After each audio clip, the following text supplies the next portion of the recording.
வணக்கம் நண்பர்களே. புதிய கட்சியை தொடங்கினார் சசிகலா. முன்னாள் முதல்வர் ஜெயலலிதாவின் நன்மைக்குரிய தோழியாகவும் அதிமுகவின் இடைக்கால பொதுச் செயலாளராகவும் இருந்த சசிகலா ஜெயலலிதா பிறந்த நாளான பிப்ரவரி 24 புதிய கட்சியை தொடங்கியிருக்கார்.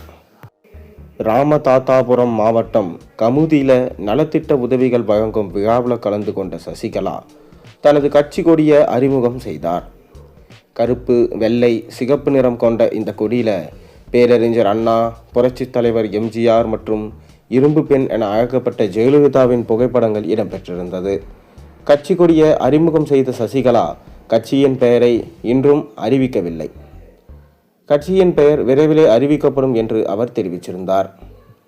ஜெயலலிதா மறைவுக்கு பிறகு இடைக்கால பொதுச் செயலாளராக இருந்த சசிகலா சொத்து குவிப்பு வழக்கில் 4 ஆண்டுகள் சிறைவாசம் சென்றார்.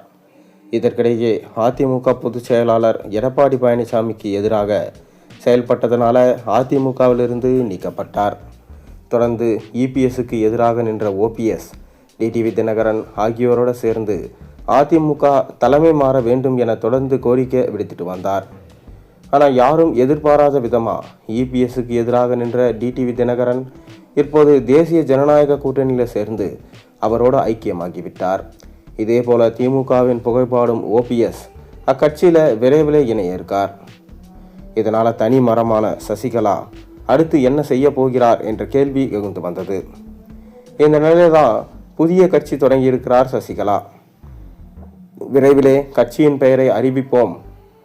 அவர் சட்டப்பேரவை தேர்தலில் என்டிஏ கூட்டணிக்கு ஆதரவாக கொடுக்க போகிறாரா, இல்லை திமுக கூட்டணிக்கு ஆதரவு கொடுக்க போகிறாரா என்பதை பொறுத்திருந்து பார்ப்போம்.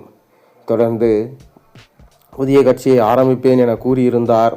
அதை இப்போது செய்துவிட்டார். இது மிக பெரும் கட்சியாக இருக்கக்கூடிய சில கட்சிகளுக்கு பெரும் ஆபத்தாக முடியும் என சொல்லப்பட்டு வருது. காரணம், சசிகலா அரசியல் சாணக்கியத்தனம் தெரிந்தவர். எப்படி அடித்தால் எக்கட்சி எங்கே அஸ்திவாரம் உடையும் என்று தெரிந்து வைத்து கொண்டிருப்பவர். அதனால்தான் அவரை சொத்து குவிப்பு வழக்கு போட்டு ஆஃப் செய்தார்கள். தொடர்ந்து தற்போது மீண்டும் கட்சி ஆரம்பித்து தமிழகத்தில் சின்னம்மாவாக வலம் வருவார். அவர் மீண்டும் இம்முறை வெற்றி பெறுவார் என தற்போது தகவல்கள் வெளியாகியிருக்கு. நீங்கள் என்ன நினைக்கிறீங்க? சசிகலா வெற்றி பெற்று தமிழகத்தை ஆள்வாரா, இல்லை மீண்டும் சிறைவாசம் செல்வாரா? உங்கள் கருத்துக்களை மறக்காமல் கீழே கமெண்ட் வாயிலாக தெரிவியுங்க.